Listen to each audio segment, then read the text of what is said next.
जरा सोचिए, आप अभी अभी सोकर उठे हैं और जैसे ही आप अपना फोन चेक करते हैं आपको पैरों तले जमीन खिसक जाती है।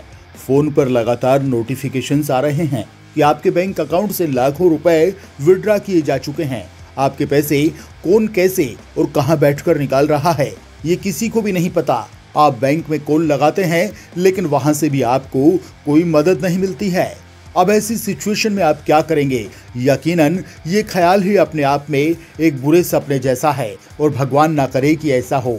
लेकिन आज से करीब 12 साल पहले यही बुरा सपना लोगों के लिए हकीकत बन गया था। जी हाँ, कई सारे लोगों के बैंक अकाउंट से ऐसे ही अरबों रुपए गायब हो गए थे।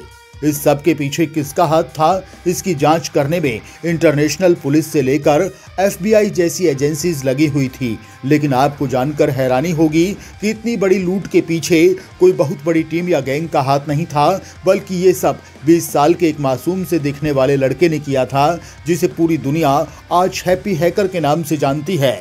अब इस अकेले लड़के ने इतनी बड़ी चोरी को कैसे अंजाम दिया? ऐसा करने के पीछे उसका मकसद क्या था और क्या पुलिस इसे कभी पकड़ पाई? आइए इन सब चीजों के बारे में थोड़ी डिटेल में बात करते हैं। अब दोस्तों, नो डाउट दुनिया में टेक्नोलॉजी इस समय बेहद तेजी से एडवांस हो रही है और इंसान की लाइफ को आसान बनाने के लिए दिन रात प्रयास किए जा रहे हैं।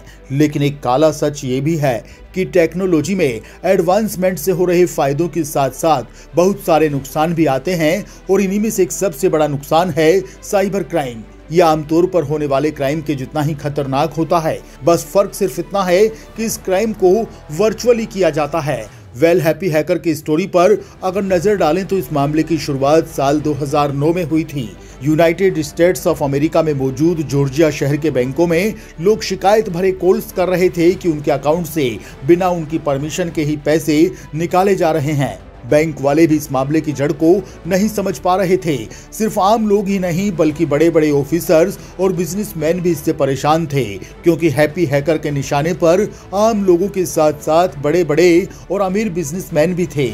ये मामला उस समय और भी ज्यादा पेचीदा हो गया जब वर्ल्ड फेमस कंपनी माइक्रोसॉफ्ट भी उस हैकर का शिकार हो गई। इस इंसिडेंट के बाद जॉर्जिया की पुलिस समझ गई थी कि ये कोई छोटा मोटा मामला नहीं है और इसलिए उन्होंने इसकी कमान FBI यानी कि फेडरल ब्यूरो ऑफ इन्वेस्टिगेशन को सौंप दी। लेकिन जब तक ये खबर FBI तक पहुंचती तब तक न जाने कितने कंप्यूटर्स हैक हो चुके थे।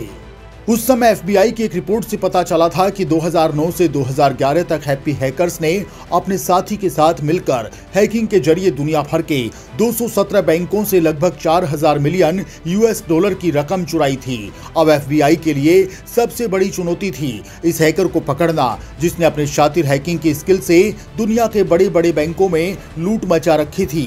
और क्योंकि ये सब कुछ बस एक कंप्यूटर पर बैठे बैठे किया जा रहा था, इसलिए इंटरपोल यानी कि इंटरनेशनल पुलिस और इंटेलिजेंस एजेंसीज भी इस मामले में कोई खास मदद नहीं कर पा रही थी। असल में किसी भी ब्लैक हैट हैकर को पकड़ने के लिए उसी के लेवल की प्लानिंग की जरूरत होती है। मतलब कि जो वो क्रिमिनल सोच रहा है वैसा ही स्किल उसे पकड़ने वालों के पास भी होना चाहिए। और ऐसे में FBI ने दुनिया के तमाम हैकर्स जिनके खिलाफ क्रिमिनल रिकॉर्ड दर्ज थे उनकी जांच पड़ताल करना शुरू कर दिया और काफी मशक्कत के बाद से फाइनली उन्हें इस मामले से जुड़ा एक सस्पेक्ट मिला। और ये सस्पेक्ट अल्जीरिया का एक हैकर था जिसका नाम था हमजा बेंडलाज। ऐसी क्लू के मिलते ही FBI एजेंसी ने तुरंत ही इस पर रिसर्च करना शुरू कर दिया और धीरे धीरे हमला बेंडलाज की पूरी पास्ट डिटेल्स उनके सामने आ गई। और तब जाकर उन्हें पता चला कि हमजा असल में एक सॉफ्टवेयर इंजीनियर है और उसकी उम्र सिर्फ 20 साल है। जी हाँ, सिर्फ 20 साल के लड़के ने पूरी FBI टीम और इंटरनेट पुलिस को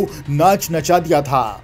आगे की जांच पड़ताल से पता चला कि हमजा ने अपने साथी के साथ मिलकर नॉर्थ ब्लॉक पोर्टल के फेमस वेलवेयर प्रोग्राम स्पाई की मदद से इस लूट को अंजाम दिया था। दरअसल इस स्पाई प्रोग्राम को भी उसी के ही एक साथी ने क्रिएट किया हुआ था। हमजा के बारे में सभी जानकारियों और सबूतों को इकट्ठा करने के बाद अब उसे गिरफ्तार करने की प्लानिंग की जाने लगी, लेकिन उसके ठिकानों का पता लगाकर उसे पकड़ना ऑलमोस्ट इम्पॉसिबल था। ऐसे में FBI ने उसे पकड़ने के लिए एक जाल बिछाया और प्लान के मुताबिक कुछ FBI एजेंट ने अपनी पहचान छुपाकर हमजा के सामने स्पाई आई को खरीदने की डील रखी। अब यहां तक तो सब कुछ ठीक जाता रहा, लेकिन अंत में सॉफ्टवेयर की फाइनल डील होने से पहले ही ना जाने किस तरह से हमजा को भनक लग गई और वह FBI के चंगुल से भाग निकला।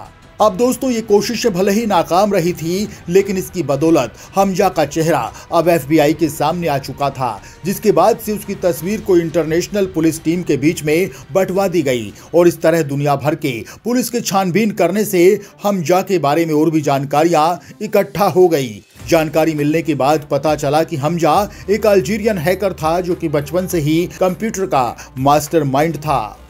उसे कंप्यूटर की दुनिया बेहद पसंद थी और इसी के चलते उसने यूनिवर्सिटी में भी कंप्यूटर की ही पढ़ाई की थी। इसके अलावा हमजा को कोडिंग का भी शौक था और काफी कम उम्र से ही उसने धीरे धीरे हैकिंग सीखना शुरू कर दिया था।